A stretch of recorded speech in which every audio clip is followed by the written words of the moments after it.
Hello, in this online AFNI video, we're going to discuss opening up datasets in the AFNI GUI, both in single directories, if I make new datasets, and also in multiple directories.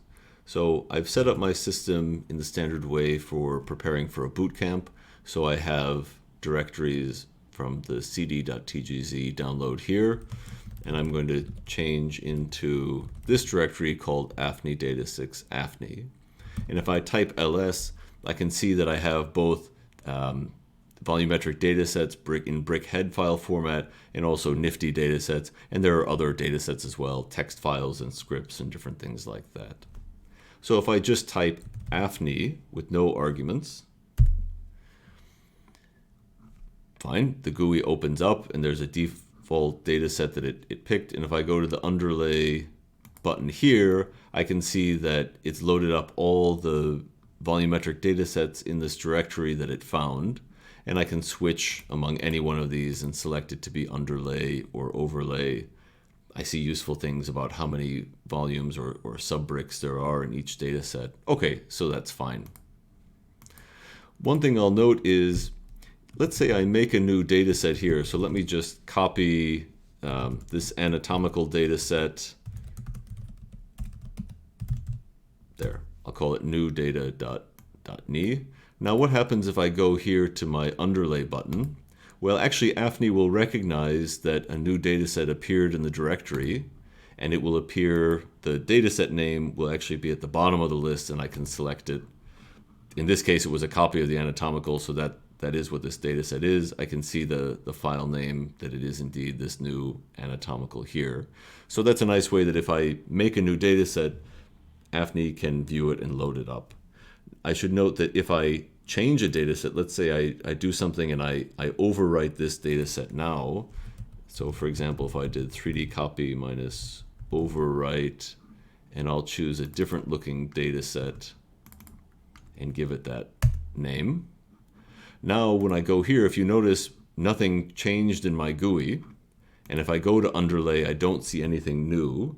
And even if I re-click this dataset, it hasn't changed. So AFNI loaded the dataset the first time in memory, and these new versions of it will not be recognized. I'd have to close AFNI and open it up again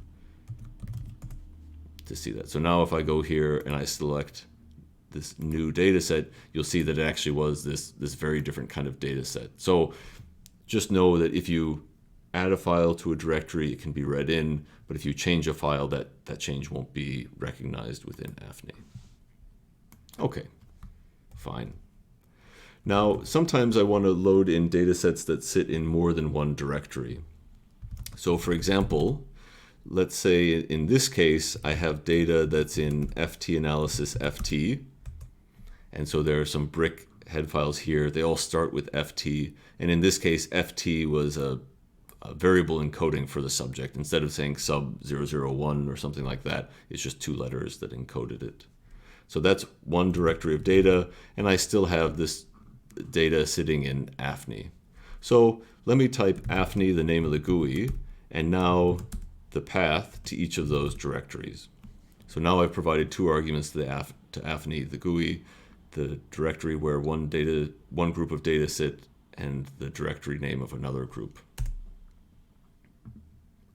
Okay, and if I open up the GUI and I set underlay, I actually see that I only see the data sets starting with FT. So that is, I'm only seeing the data that sit in the first directory. Okay, that's not exactly what I wanted, but how can I get there? There's actually this button here called switch.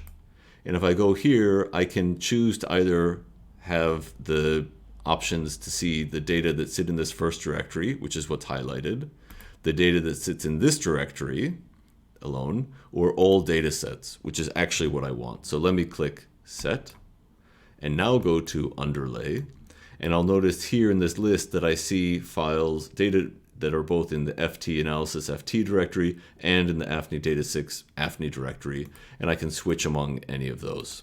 So this is the kind of behavior that I wanted in this case.